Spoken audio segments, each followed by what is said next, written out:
اللهم محمدا في جميع أفعاله ومحمد اللهم صل عليه مع صحبه وآله صلاة تكون لك رضاء ولحقه أداء. أما بعد، د رسول صلی الله علیه و آله وسلم د سیرت اتلسمه برخه.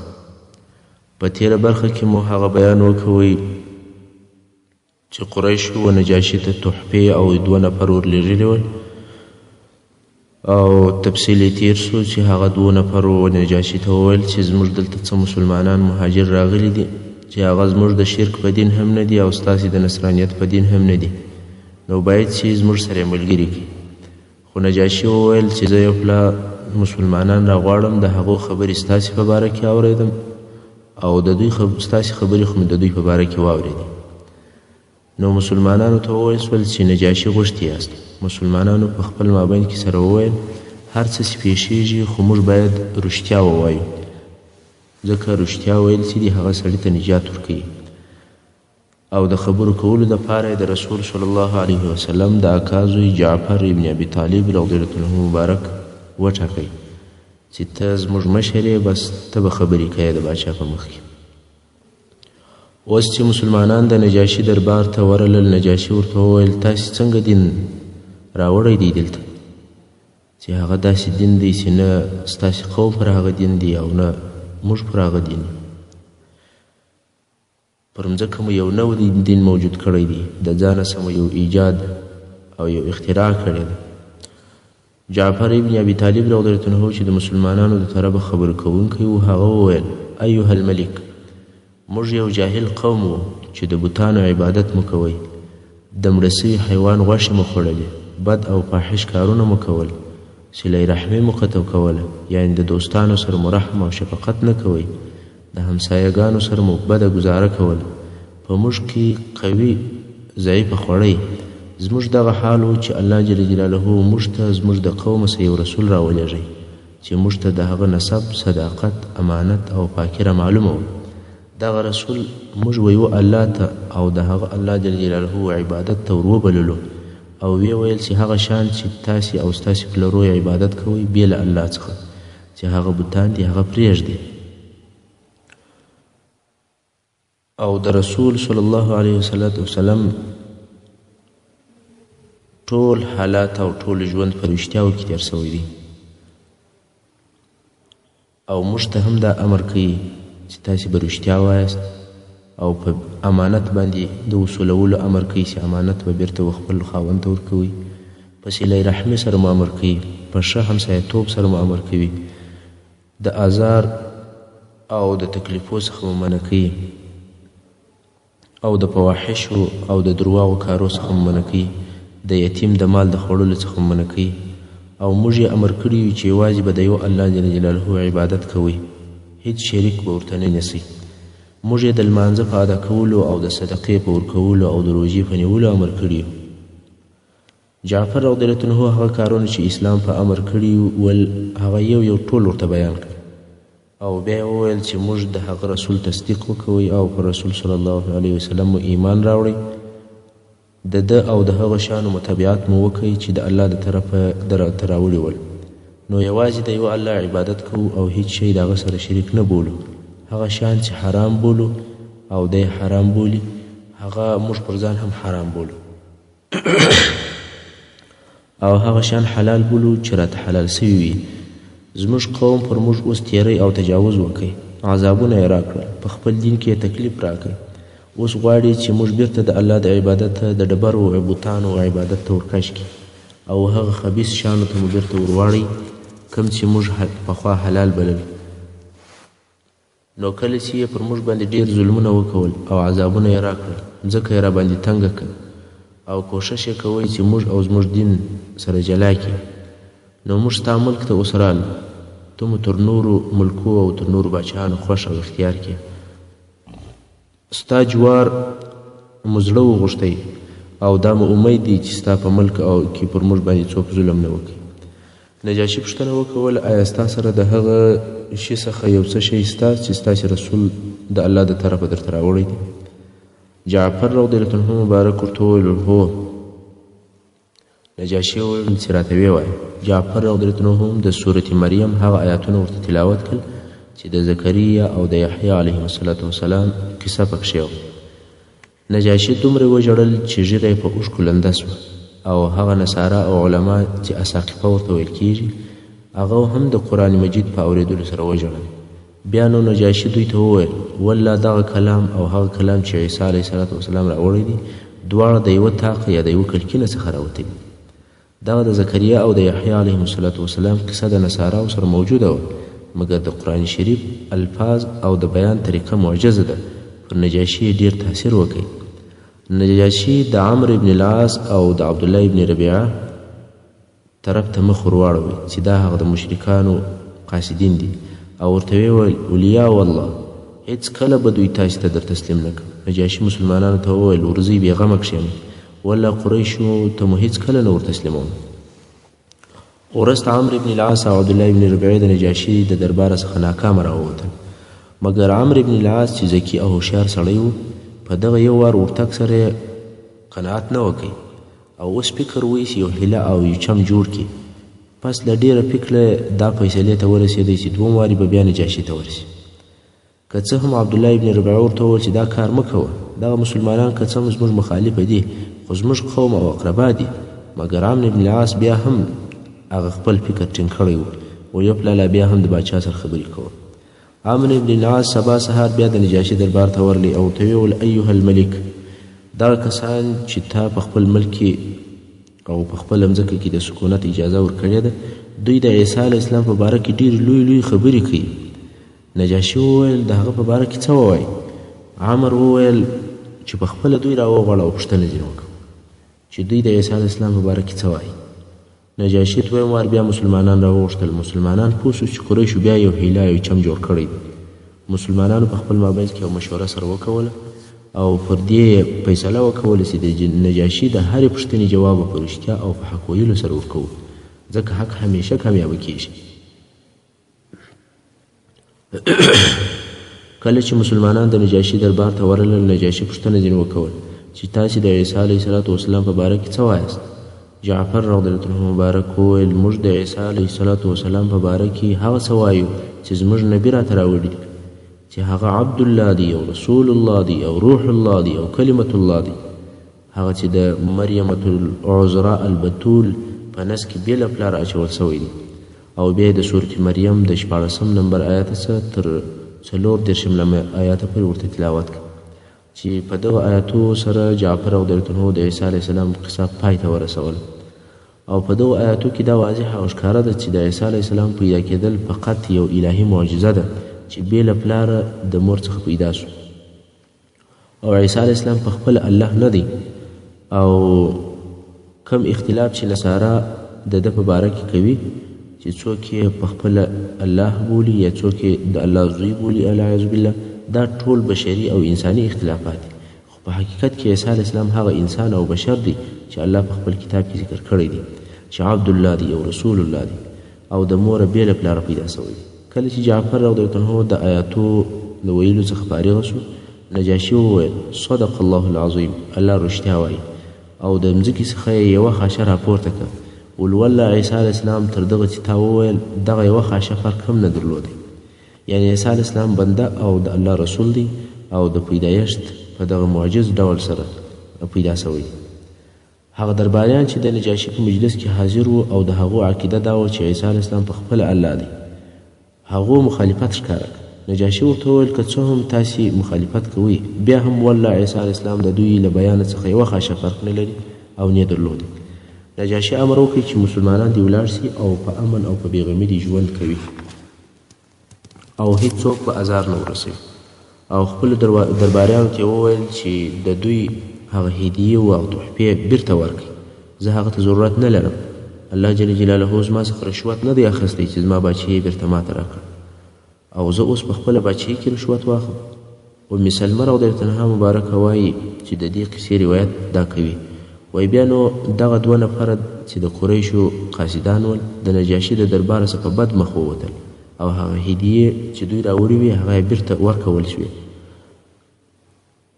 او موږ مسلمانان د نجاشي په ښه همسایه‌توب کې وخت تېروئ اوس په اول په حبشه کې د نجاشي سره ورستني واقعات درته بیان سي او بیا به د قریشو تر ناکامه سفر وروسته په مکه مکرمه کې د قریشو نورې فیصلې او اقدامات درته بیان سي. په دغه خبرو سره د نجاشي او د هغه د درباریانو په عقیده کې اختلاف ښکاره سو او اختلاف د دې په مابین کې پیدا سو، ځکه نجاشي عیسی علیه السلام د الله بنده او رسول وبلی او درباریانو بیا عیسی علیه السلام خپل رب بلی. العیاذ بالله. درباریان د قومو او د قبیلو هغه مشران دي چې همیشه به د نجاشي په دربار کې حاضر ول. نو د باچا او د درباریانو د عقیدې د اختلاف په سبب په حبشه کې یو فتنه شروع سو. درباریان په دې واقعه ډیر ناراضه دي چې نجاشي ولې د دوی د عقیدې څخه مخالف خبرې کوي، مګر نجاشي عالم و، یوازې باچا او امیر نه و بلکې د نصاراو ډیر لوی عالم هم و. هغه په انجیل کې ډیر معلومات درلودل او د هغه سره د عیسی علیه السلام په باره کې صحیح معلومات ډیر موجود ول. نو خود د باچا او د درباریانو په مابین کې ورځ په ورځ اختلاف زیاتېدی. په دغه وختو کې به نجاشي د جعفر رضی الله عنه سره ملاقاتونه کول په پټه، او جعفر رضی الله عنه به د اسلام او د اسلام احکام ورښول، څو نجاشي په پټه مسلمان شو او پر رسول صلی الله علیه وسلم باندې ایمان راوړ او د قرآن مجید لیکلي سوي ورقې به د جعفر رضی الله عنه څخه زده کول. په دغه موده کې د باچا او د درباریانو اختلاف نور هم شدید شو. نجاشي وویل چې د درباریانو اختلاف دون شدت لري نو باید چې د دې یو چاره وسي، ځکه د دې اختلاف په وجه باندې د باچاهي کمزوري کیږي. نو یو ورقه چې په هغه کې قرآن شریف لیکل سوی و هغه یې تر خپلو کالو لاندې په ځیګر پورې وشنلول او بیا ټول درباریان راټول کړل او ورته ویې ویل تاسې ته څه پیښه ده؟ وینم چې په فتنه او په بې اتفاقۍ کې اخته یې. درباریان وویل ته د عیسی علیه السلام په باره کې داسې خبرې کوې چې هغه خبرې زموږ د عقیدې سره ډېر فرق لري. نجاشي وویل تاسې د عیسی علیه السلام په باره کې څه وایاست؟ درباریان وویل موږ وایو چې عیسی علیه السلام د الله زوی دی. العیاذ بالله. نجاشي لاس پر ځیګر کښېښو او ویې ویل چې زه پر دغه یم. مقصد یې هغه قرآن مجید و چې د ده تر کالو لاندې یې ایښی، مګر په ظاهر هغو ته دا ښکاره سوه چې یعنې زه ستاسې پر دغه خبره یم، او قسم یې هم بیا یاد کړي چې زه هم پر دغه یم. موضوع لږ سره سپکه سوه، خو مګر بیا هم ځینې درباریان په شک او په تردد کې دي او وضع پوره نه ده ارامه. څو د حبشیانو یو قومي مشر د څو نفرو درباریانو سره یو ځای سو او د لښکر د مشرانو څخه هم څو نفر د ملګري سول. د نجاشي پر ضد یې د جنګ اعلان وکړ. د نجاشي لښکر دوې حصې وویشل سو، یوه ډله د مخالفینو وه او بله ډله د نجاشي ملګري وه، او د نجاشي او د مخالفینو په مابین کې جنګ شروع سو. د جنګ میدان د یو ولی او یا د یو برداري نهر چې دریاب غوندې دی د هغه پر غاړه باندې و، او مسلمانان د دې نهر پر هغه بله غاړه باندې اوسېدل. جنګ یې لیدی خو مګر د جنګ نتیجه یا د یو طرف کامیابي نه ورته معلومېدله. نو مسلمانان وویل چې څوک به د جنګ خبر او نتیجه موږ ته راوړي چې څوک کامیابه کیږي او څوک ماته خوري.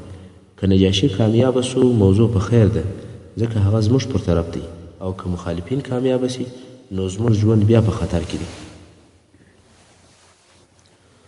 زبیر ابن العوام رضی الله عنه چې په دغه وخت کې قوي ځوان و، هغه وویل دا خبر به زه درته راوړم، مګر واله ډېره لو وه او ډېره برداره وه. څوک وایي چې دا واله بحر نیل و. نو زبیر ابن عوام رضی الله عنه د اوبو یو ژی خالي کوي او بیا یې په هوا ډک کوي او ویې پړسوئ، اوبو ته یې ور واچوئ او لاسونه یې پرې ونیول، په اوبازي یې شروع وکول څو د ولي هغه بلې غاړې ته ور واوښتی. هلته د جنگ حالاتو ته ګوري. د جنگ په نتیجه کې د نجاشي لښکر کامیابه سو او مخالفینو ته یې ماته ورکړه. زبیر ابن عوام د هغه ژي په مرسته بیرته په دغه لوی نهر کې راګډ سو او څو را روانو چې د مسلمانانو طرف ته راورسېدی او مسلمانانو ته یې د نجاشي د کامیابۍ زیری ورکړ. نجاشي د مرګ تر وخته پر اسلام پاتې سو. کله چې بیا وروسته نجاشي وفات سو، جبرائیل علیه السلام د هغه د وفات خبر و رسول صلی الله علیه وسلم ته راوړی او رسول صلی الله علیه وسلم پر هغه د غائب د جنازې لمونځ وکړي. صلات الغائب پر هغه چا باندې کیږي چې پر هغه باندې د جنازې لمونځ نه وي سوی، مګر هغه څوک چې پر هغه د جنازې لمونځ سوی وي پر هغه مړي باندې د غایب د جنازې لمونځ نه کیږي. او پر نجاشي رضی الله تعالی عنه باندې د نجاشي دا لمونځ ځکه فرض شو ځکه دی په نصاراو کې وو او په حبشه کې وو. حبشه ټول نصارا ول، نو هغو لمونځ نه و پر کړی، ځکه رسول صلی الله علیه وسلم او صحابه کرامو د مدینې شریف څخه لمونځ پر وکړ. دا د نجاشي د اسلام قصه او هغه واقعې وې چې مهاجر مسلمانانو ته په حبشه کې پیښ سوي وي. اوس به بیرته مکې مکرمې ته ولاړ شو. کله چې عمرو بن العاص او عبدالله بن ربیعه د حبشې له ناکامه سفره څخه مکې مکرمې ته راغلل او د قریشو هغه چم او حیله کوم چې د مهاجر مسلمانانو دپاره یې جوړه کړې وه بې فایدې او بې معنا وګرځېده. قریش پوه شو چې دوی تر خپلو حدودو د باندې څه نسي کولی او دلته په مکه مکرمه کې هم د دوی ژوند تریخ دی. دا حال نور نسي زغملی، نو یو ډیره خطرناکه مشوره وکول. ولموږ له دې شره تر هغو پورې نسو خلاصېدلی تر څو چې محمد صلی الله علیه وسلم په تمامه معنا د دعوته منع نه کړو، یا دا چې ویې وژنو. خو دا کار د دوی په وسه نه و پوره، ځکه ابو طالب د قریشو او د رسول الله صلی الله علیه وسلم په منځ کې ولاړ دی او د رسول صلی الله علیه وسلم پوره ساتنه کوي. نو قریشو دا خوښه وبلله چې په دې باره کې د ابو طالب سره د جدي خبرو کول ضرورت دی. ابو طالب ته د قریشو دویم وارې ورتګ. د قریشو مشران او سرداران د دویم وارې دپاره ابو طالب ته ورغله او ورته ویې ویل یا ابا طالب، ته په موږ کې مشر د شرف او د مقام خاوند یې. موږ د مخه ستا څخه وغوښتل چې وراره دي د دې دعوت او د دې بېځایه خبرو څخه منع کړه، خو تا نه کوي منع. نور نو د قریشو په مابینځ کې فتنه مه جوړوه. په والله موږ پر دې حال باندې نور صبر نسو کولی چې زموږ پلرو ته بد ویل کېږي، پر الها یا خدایانو معیبونه ویل کېږي، دین مو عبث او بیکاره بلل کېږي. یا دې وراره زموږ څخه منع کړه، یا دا چې ته او دی دواړه زموږ مقابل طرف یاست. نور نو موږ تر هغو ارام نه کښېنو چې یو د دغو دوو ډلو څخه هلاک نه سي، یعنې یا موږ نه ووژل سو یا تاسې ونه وژل سئ. دغه وعدې او تهدیدونه و ابو طالب ته لوی او خطرناک معلوم شو او پوه سو چې د نور د قریشو او د عبدالمطلب د اولادې په مابینځ کې یو فتنه جوړېږي.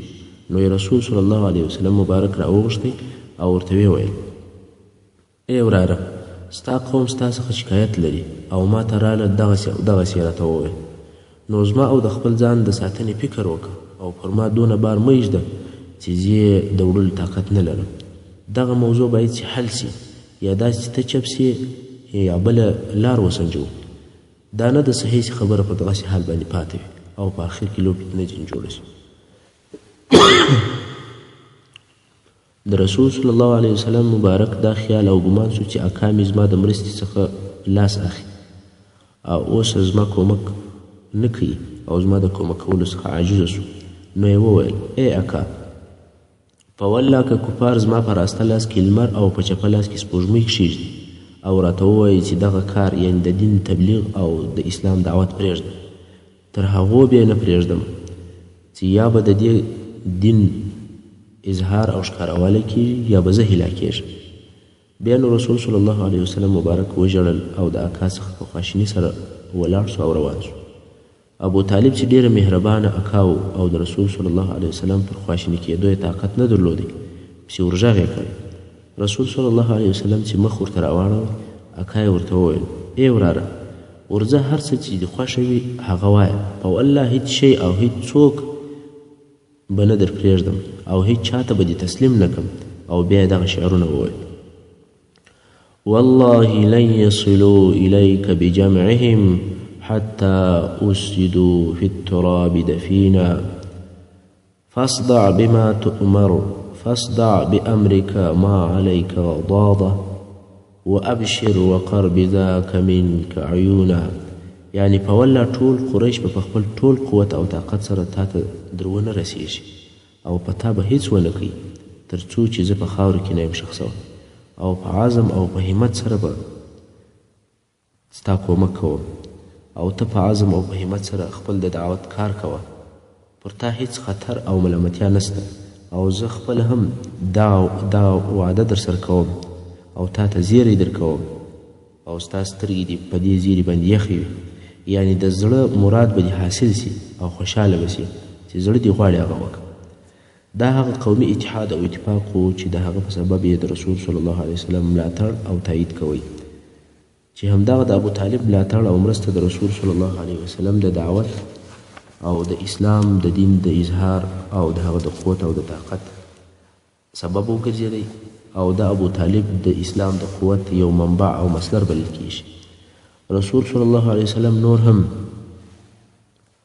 دعوت په نشرولو کې زیاتوالی وکړي، و ډلو ته و حاجانو ته و افرادو ته، هر چا ته بېله تردده او بېله بېلې توحید او اسلام بیانوي. قریش ولیدل چې محمد رسول الله صلی الله علیه وسلم نور هم خپل دعوت نشروي، نو پوه شو چې ابو طالب نه غواړي چې محمد صلی الله علیه وسلم منع کړي یا د رسول صلی الله علیه وسلم د ساتنې څخه لاس واخلي. او همدغه ابو طالب دی چې د قریشو د تفرقې او د دښمنۍ سبب دی. اوس نو ابو طالب ته د قریشو درېیم واري ورتګ، درېیم واري بیا قریشو سره راټول شول او ابو طالب ته ورغلل. دا واري یو عجیب وړاندیز یا پیشنهاد ورسره راوړی و. هغه دا چې د قریشو د ځوانانو څخه یو ښایسته ځوان ورسره راوستی چې عمار ابن ولید ابن مغیره نومېدی، د خالد ابن ولید ورور و. دغه ځوان د نامه، شرف او نسب خاوند و، ښایسته او مالداره ځوان و. نو قریش وویل یا ابا طالب، دغه ځوان عمار ابن ولید واخه د ځان زوی یې وګرځوه، ستا سره دې اوسېږي، د ده عقل قوت دا دې ټول ستا وي او موږ به هم نسبت تا ته کوو، ستا زوی به یې بولو او په عوض یا په بدل کې یې ستا وراره هغه چې ستا او ستا د پلرو د دین څخه مخالف دی او قوم یې سره پاشل سوی دی او سرپاشلی دی، هغه را تسلیم کړه چې موږ یې ووژنو، نو سړی به په سړي سي. ابو طالب وویل والله دا ډیره بده سودا ده، ستاسې زوی راکوئ چې دروې ساتم او زما زوی درکړم چې تاسې ووژنئ، په والله داسې به هېڅ کله پېښه نه شي. مطعم ابن عدي چې په قریشو کې یو مشر و مشرک، هغه وویل ای ابا طالب، والله ستا قوم انصاف درسره وکړي، خو زه تا وینم چې هېڅ شی نه قبلوې. ابو طالب وویل والله انصاف مو نه دی راسره کړی، مګر ته غواړې چې قوم پر ما راپورته کړې، ورځه هر څه چې دې په وسه پرې هغه وکړه. اوس نو د رسول صلی الله علیه وسلم د وژلو دپاره د یاغي او سرکشو قریشو مشورې. د دې وروسته اوس چې د قریشو لاس ته هېڅ نه ورغلل او دوی 3 واره د ابو طالب څخه ناامیده ولاړ شو، نو یې خپل ازارونه او تکالیف تر هغه پخوا ډېر زیات کړل او په دغه ورځو کې د طاغي قریشو سره د رسول صلی الله علیه وسلم د وژلو فکر په بله طریقه پیدا شو. مګر د قریشو د رسول صلی الله علیه وسلم د وژلو فکر او دغه د ازارو شدت او ډیروالی دا د اسلام د تقویې سبب وګرځېدی.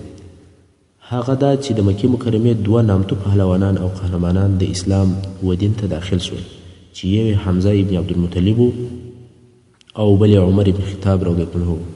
خو د دوی د اسلام راوړلو تر کیسې د مخه به لږ څه هغه سخت ازارونه درته بیان کړل سي چې رسول صلی الله علیه وسلم ته ورکول کېدل. عتبه ابن ابي لهب چې د رسول صلی الله علیه وسلم د اکا ابو لهب زوی دی، یوه ورځ رسول صلی الله علیه وسلم ته ورغلی او ورته ویل چې زه د والنجم اذا هوا ثم دنا فتدلى د آیاتو او د مفهوم څخه منکر یم، یعنی کم شی چې د دغه آیاتو څخه مقصد دی هغه نه منم. بیا یې د رسول صلی الله علیه وسلم په ازارولو شروع وکول، کالي یې پر څیرې کړل او رسول الله صلی الله علیه وسلم مبارک پر مخ ورتوکل، مګر د ده ناوړې پر رسول صلی الله علیه وسلم نه ومشتې. دلته نو رسول صلی الله علیه وسلم شرا ورته وکول و الهي ستا د سپو څخه یې په یو سپي باندې وخورې او ستا د سپو څخه یو سپی پر مسلطه کړې. د رسول صلی الله علیه وسلم دغه شرا قبوله شوه. هغه داسې چې یو وخت دغه عتبه د قریشو د 2 نفرو سره شام ته په سفر تللی او هلته په یو ځای کې دوی واړول چې هغه ځای ته الزرقا ویل کیږي. د شپې یو زمری پر رالی، عتبه نارې کړې علما لرې دي ویل او هلاک وي، لکه څنګه چې محمد صلی الله علیه وسلم ما ته شرا کړې ده، په والله دغه زمری ما وژني او زه محمد صلی الله علیه وسلم په داسې حال کې ووژنم چې دی په مکه مکرمه کې دي او زه په شام کې یم. زمری ور نږدې سو او د ټولو خلکو د مابین د سیف پر دا عتبه باندې حمله وکړه او سره څیرې کړې، کار یې ور وکړ.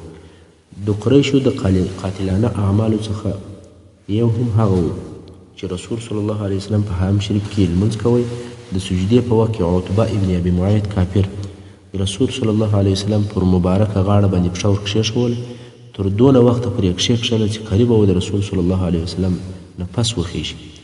د هغو کارو سره چې پر دې دلالت کوي چې قریشو د رسول صلی الله علیه وسلم د وژلو اراده درلودله، یو هم هغه دی چې ابن اسحاق یې په یو اوږده حدیث کې روایتوي، وایي چې ابو جهل د قریشو د مشورو په یو مجلس کې وویل: یا معشر قریش،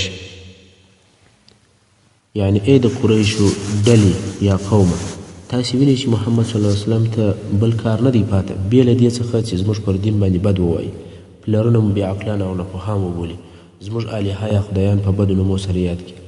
زه خو نور صبر نسم ورته کولی. کمې لارې د حل او د صلح چې راسره موجودې وي هغه مو ټولې عملي کړي، خو هیڅ فایده یې ونه کوله. او اوس ما یو چاره سنجولې ده چې بې له هغه بله لاره نه لرو. قریش وویل: هغه چاره څه شته؟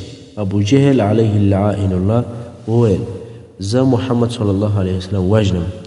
زما د الله سره وعده ده چې یوه دونه ډبره به اخلم چې تر هغه ډبرې لو ډبره نسم اخیستلی. کله چې محمد صلی الله علیه وسلم په لمانځه کې سر په سجده کښېښوی، په هغه ډبره یې پر سر وهم او د هغه په وژلو سره به د هغه څخه خلاص شو.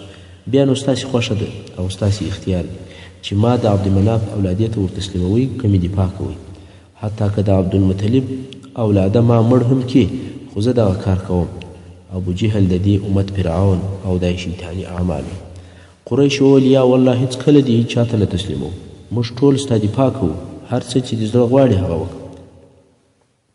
سبا ورځ هغه ورځ ده چې ابو جهل باید خپله شیطاني نقشه عملي کړي. په سبا سهار کې قریش د خپل مجلس په ځای کې ناست دي او په دې انتظار دي چې اوس ابو جهل څه کوي. ابو جهل یو لوړ ډبره ورسره کښېښوله او د رسول صلی الله علیه وسلم د راتګ انتظار کوي. رسول صلی الله علیه وسلم د خپل عادت سره سم په خپل کور کې اودس تازه کوي او بیا راله د کعبې شریف سره یې لمونځ کول. د رسول صلی الله علیه وسلم دا عادت و چې ډېره اوږده سجده به یې کوله. کله چې رسول صلی الله علیه وسلم خپل رب ته سر پر سجده کښېښود، ابو جهل هغه خپله ډبره واخیسته او د رسول صلی الله علیه وسلم پر طرف وررهي سو. کله چې رسول صلی الله علیه وسلم ته ورنږدې سو، ډبره یې وغورځوله، مخ پر قریشو یې راوځغسته. د ډېرې بیرې سره یې د مخ بڼه او رنګ اوښتی وي. قریش د ده مخ ته ور ولاړ سول. ول څه در پېښه سوه یا ابوالحکم؟ ده ویل: آیا تاسې نه ولیدل؟ قریش وویل: چشم نه ولیدل. ابو جهل وویل: هغه چې ما ولیدل تاسې نه ولیدل؟ قریش وویل: چش دې ولیدل؟ حال ووایه. ابو جهل ولیدل چې ومې لیدل چې یو ځوان او غټ قوي او مست اوښ و زما پر طرف باندې را روان و، خوله یې خلاصه کړې وه، اوس یې غوښتل چې پر ما باندې حمله وکړي. قریش ورته وویل: ته پرتې وایه، موږ هیڅ شی نه دی لیدلی. ده وویل: قریبه وه چې ما ووژنې او تاسې نه دی لیدل. دا د ابو جهل هغه خبیثې نقشه وه چې د رسول صلی الله علیه وسلم د مرګ دپاره استعمالوله، خو الله جل جلاله خپل رسول ته نجات او خلاصون په داسې طریقه سره ورکړ. اوس چې د قریشو دا کار هم د ناکامۍ سره مخامخ سو، خو بیا هم د رسول صلی الله علیه وسلم د وژلو نقشې او دسیسې په خپل فکر او په دماغ کې سنجوي. مګر په دغو وختو کې یو بل چم او حیله یې هم وسنجول چې داسې یو کار وکړي چې هېڅوک محمد صلی الله علیه وسلم خبرو ته غوږ ونه نیسي. ول نضر ابن حارث راوغواړئ. نضر ابن حارث د قریشو څخه یو نفر و چې په طایف کې اوسېدی. د دې سړي ژوند په سفرو کې تېر سوی و. په دغه سفرو کې ډېرې کیسې زده کړې وې، د ډېرو ملکو تاریخ او قسم قسم حوادث او واقعات معلوم و. د خبرو ډک سړی و. زړې کیسې، نوې کیسې، عجایب و غرایب، درواغ و رښتیا، هر شی یې زده و. قریشو دا سړی راوغوښتی او ورته ویې ویل چې ته دلته اوسېږه، هر وخت چې د محمد صلی الله علیه وسلم ولیدی چې یو ځای کښېني، ته به هم هلته کښېني او د رسول صلی الله علیه وسلم مبارک په خبرو ته نه پرېږدي. هغه ستا مزیداره او خوندورې کیسې به شروع کړي. لکه نن ورځ چې کفار هم په یوه طریقه او په بله طریقه سره مسلمانان د دیني تعلیماتو څخه منع کوي. نضر ابن حارث هم دغه خپله وظیفه شروع کړه او همیشه به یې داسې کول چې چیرې به رسول صلی الله علیه وسلم کښېنستی او قرآن مجید به یې وایي یا به یې د دعوت خبرې کولې، نضر هم به هم هلته کښېنستی او هغه خپلې کیسې به یې شروع کړي. او نو په اول وختو کې د قریشو دغه حیله تر یوه اندازې پرې کامیابه سوه. خلکو به د دغه نغده عجایبو او غرایبو ته غوږ نیوی چې دا څه ونه ونه د کیسې لیکوي، د کومه ځای او د کومه ښاره څخه یې دا کیسې راوړي. مګر په آخر کې دغه د ده کار چې و هغه د ناکامۍ سره مخامخ سو، ځکه د ده کیسې باله بې خونده او زړې سوې او هغه د قرآن آیاتونه هغه خو ډېر عجایب خوند کې پکښې کې او ډېر بلاغت او فصاحت کې پکښې کې، نو خلک بیا نه ورسره کښېنستل. محترم اوریدونکو څنګه چې وخت پای ته رسیږي زموږ پاته حصه به پر روانه برخه کې واورئ ان شاء الله تعالی وصلی الله تعالی علی خیر خلقه محمد